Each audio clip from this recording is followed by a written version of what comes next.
Mari berkembang bersama dakwah digital. Dukung pengembangan dakwah digital dan raih amal soleh yang terus mengalir hingga akhir nanti. Sahabat sekalian bisa mendukung lewat transfer ke Bank Muamalat dengan nomor rekening 1010110744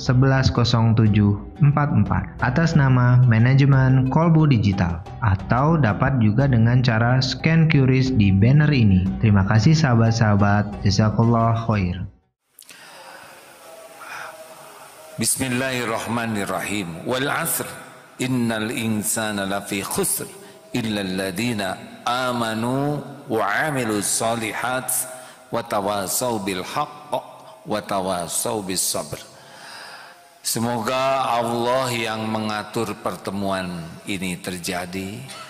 Dengan karunia Allah kita bisa ibadah, bukan hanya kita hadir, tapi benar-benar Allah ridho kepada kita. Tidak ada yang lebih penting dalam hidup ini selain Allah ridho. Hadirin sekalian, Rasulullah SAW pernah ditanya, mengapa Rasulullah diutus ke bumi?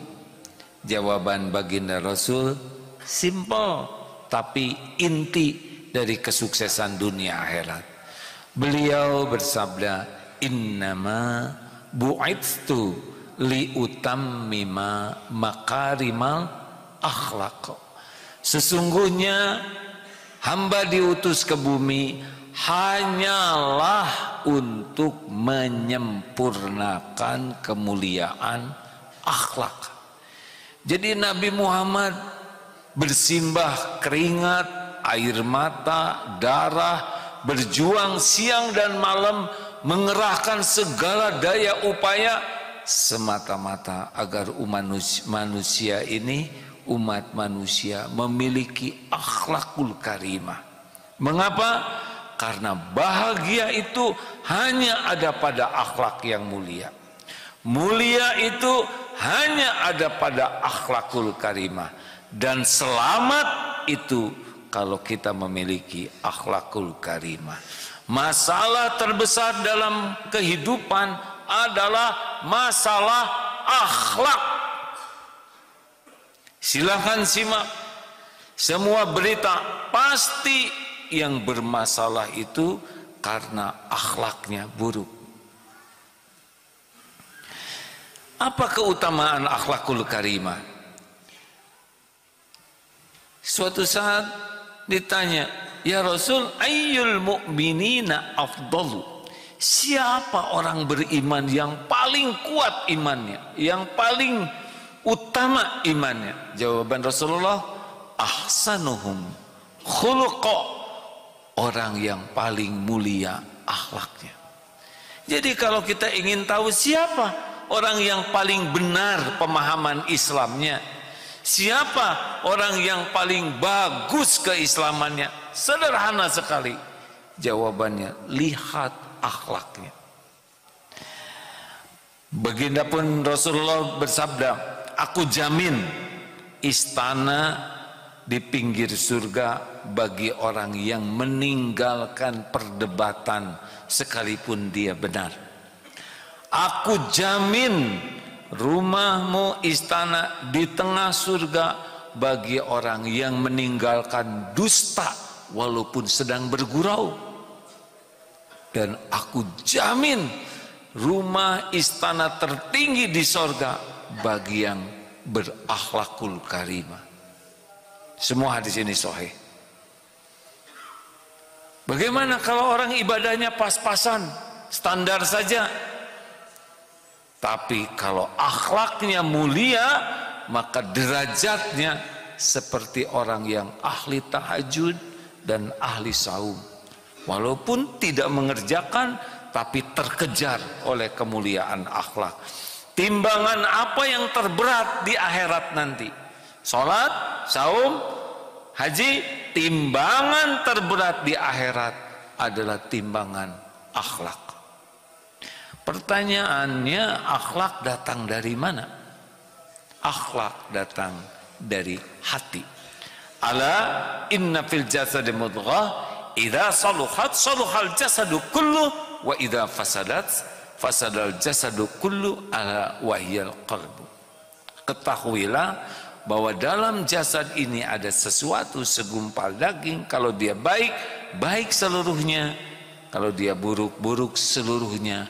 Itulah yang dinamakan qalbu. Jadi pendidikan sehebat apapun, kalau tidak pernah mendidik hati nurani, maka tidak akan pernah berhasil menjadi manusia berakhlak.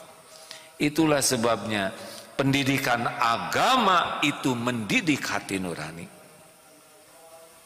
Karena orang bertakwa itu adalah orang yang berakhlakul karimah, buah dari hati yang baik, qalbun salim. Hati sendiri dibagi 3. 1 qalbun mayit. Inilah orang-orang yang bejat luar biasa akhlaknya. Tuhannya adalah nafsu, syahwat. Dia tidak pedulikan benar, halal. Yang dia pedulikan cuma 1, yaitu memuaskan nafsu. Manusia bejat lahirnya dari qalbun mayit. Yang kedua namanya qalbun marid. Orang yang hatinya sakit. Dia sholat, dia saum, dia mengamalkan, dia muslim, dia berusaha sedekah, tapi dia tidak membersihkan dari penyakit hatinya. Maka dia tidak bahagia dan juga tidak bisa membahagiakan orang lain. Dia tidak memiliki 3 sa.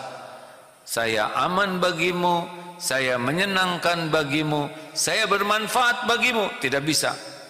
Karena dia lebih banyak untuk penyakit hatinya, membuat dia orang lain tidak aman, orang lain tidak nyaman, orang lain tidak mendapat manfaat. Dan yang ketiga adalah qalbun salim. Inilah hati yang sehat, hati yang selamat, hati yang bening, bersih. Dan orang seperti ini, Masya Allah, memancar ketenangan daripada dirinya. Pertanyaannya, qalbun salim itu intinya apa? 2 saja. Kalau orang memiliki 2 hal ini, insya Allah dia akan memiliki akhlakul karimah. Pelajaran Islam tidak ada yang sulit, tidak ada yang berat. Yang berat itu karena tidak belajar, dan belajar tapi tidak mengamalkannya, atau mengamalkannya tapi tidak ikhlas. Kunci akhlak yang utama ada 2. 1, kepada Allah pencipta bertauhid. Benar-benar sadar Allah Tuhan kita, kita hamba Allah, dunia tempat mampir kita, sehingga tidak menuhankan duniawi, walaupun duniawi ada dalam genggaman. Ini intinya. Karena banyak orang yang syahadat tapi menuhankan harta, mengeluhankan gelar, pangkat, jabatan, kedudukan, popularitas, penampilan, kekaguman orang. Itu adalah pelayan kita. Allah pencipta kita, kita hamba Allah, dunia pelayan kita. Kalau posisi seperti ini, akhlak akan baik. Buruknya akhlak turun dari hamba Allah kepada hamba dunia. Dunia tempat tinggal kita sekarang, dunia tempat kita berkarya, dunia adalah tempat kita melakukan yang terbaik agar kita bisa pulang kepada Allah. Dan niat mengelola dunia adalah karena diperintah Allah kita menjadi khalifah di sini. Jadi kita sibuk di dunia, kita belajar, kita berikan yang terbaik, bukan agar kita mendapatkan duniawi, tetapi agar dunia ini jadi bekal mengabdi kepada Allah. Ini intinya. Silahkan lihat, siapapun yang akhlaknya buruk pasti diperbudak oleh duniawi ini. Para koruptor pasti Tuhannya itu harta. Kalau dia benar-benar menuhankan Allah dan yakin rezeki itu sudah dijamin oleh Allah, tidak akan pernah tamak. Hakul yakin, kita bekerja adalah amal soleh kita. Jadi yang pertama, tanpa belajar tauhid, tanpa belajar mengenal Allah, hampir dapat dipastikan hidupnya diperbudak syahwat, diperbudak keinginan, diperbudak duniawi. Harusnya dunia itu pelayan kita, bukan kita yang menghamba kepada dunia. Dunia, harta, gelar, pangkat, jabatan, kedudukan adalah pelayan kita di dalam mengabdi kepada Allah, bermanfaat bagi makhluk Allah. Dua, syarat yang kedua, orang akan memiliki akhlakul karimah kepada pencipta bertauhid, kepada ciptaan Allah, rahmatan lil alamin. Kepada Allah benar-benar la ilaha illallah, tidak menuhankan apapun selain Allah, dan kepada ciptaan Allah melimpah rahmatan lil alamin. Itulah sebabnya di pesantren ini santri seluruhnya wajib 3 sa sebagai perwujudan rahmatan lil alamin. Yang pertama, saya aman bagimu, tidak ganggu orang, tidak merugikan orang dalam skala apapun juga. Al-muslimu man salimal muslimuna min lisanihi wa yadihi. Seorang muslim yang benar-benar berkualitas adalah orang lain aman dari gangguan lisan dan tangannya, perbuatannya. Santri yang tidak bisa menjaga lisan tidak bisa naik kelas walaupun ilmunya tinggi. Kenapa lisan harus dijaga? Tidak akan la yastaqimu imanan abdin, tidak akan istiqomah iman seorang hamba hatta yastaqima qalbu, sebelum hatinya istiqomah. La yastaqimu qalbu hatta yastaqima lisanuhu, dan tidak akan bisa seseorang ini istiqomah kecuali diawali jaga lisan. Dua, saya menyenangkan bagimu. Dilatih supaya hadir kita, kalau tidak bisa memberi manfaat, minimal orang lain senang. Ayyul mu'minin, pernah ditanya kepada Rasul, ahabbun nas, ahabbul a'mal ilallah. Amalan yang paling dicintai Allah adalah memasukkan kebahagiaan ke hati orang lain. Kita hadir, wajah kita, tutur kata kita, raut muka, sikap, orang senang. Ini adalah ciri khas Rasulullah SAW. Tidak ada orang terbebani dengan kehadiran kita. Orang seperti ini karena orang rendah hati. Orang yang tinggi hati, wajah, sikap tidak bisa menyenangkan. Dan yang ketiga, puncaknya akhlak adalah saya bermanfaat bagimu. Khairun nas anfa'uhum linnas. Sebaik-baik manusia, manusia yang paling bermanfaat. Ahabbun nas ilallah ta'ala, manusia yang paling dicintai Allah subhanahu wa ta'ala, anfa'uhum linnas, paling banyak manfaatnya bagi sesama. Itulah sebabnya kenapa kita belajar, kenapa kita berlatih, kenapa kita berjuang, supaya hidup yang sekali-kalinya ini kita bisa mempersembahkan yang terbaik lillahi ta'ala. Inilah sebetulnya yang dicita-citakan oleh Rasulullah SAW. Kita menjadi manusia mulia yang tidak diperbudak dunia, walaupun dunia dalam genggaman kita, dan kita bisa mempersembahkan yang terbaik bagi seluruh alam ini, bukan hanya bagi umat Islam. Rahmatan lil alamin, dibarengi ketauhidan, wujudlah akhlakul karimah. Barakallahu li wa lakum. Allahumma shalli ala sayyidina.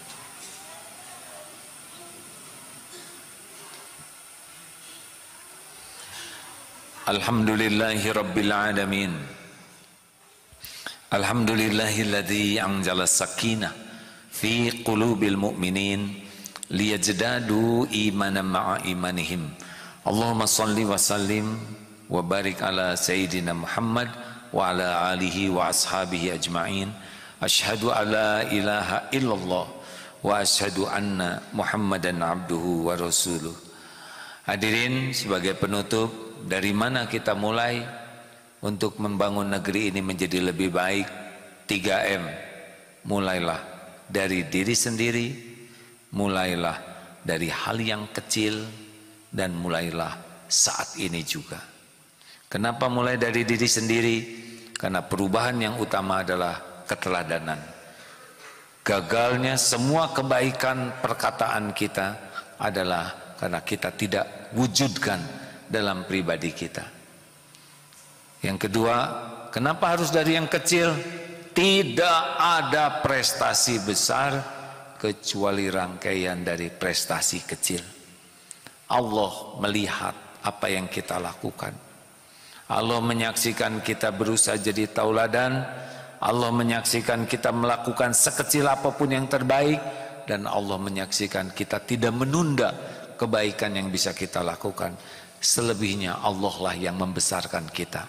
Dalilnya, walladzina jahadu fina lanahdiyannahum subulana wa innallaha lama'al muhsinin. Dan orang yang sungguh-sungguh mencari keridhaan Allah, Allah benar-benar menunjukkan jalan-jalannya. Dan Allah benar-benar bersama orang yang berbuat kebaikan. Jangan pernah risau masa depan kita, tapi risaukanlah saat ini kita tidak melakukan yang terbaik. Kita belum tentu panjang umur, namun bercita-citalah agar kita bisa melakukan yang terbaik. Mulailah 3M, mulailah dari diri sendiri, mulailah dari hal yang kecil dan mulai saat ini. Mari berkembang bersama dakwah digital. Dukung pengembangan dakwah digital dan raih amal soleh yang terus mengalir hingga akhir nanti. Sahabat sekalian bisa mendukung lewat transfer ke Bank Muamalat dengan nomor rekening 1010110744 atas nama Manajemen Kolbu Digital, atau dapat juga dengan cara scan QRIS di banner ini. Terima kasih sahabat-sahabat. Jazakallah khair.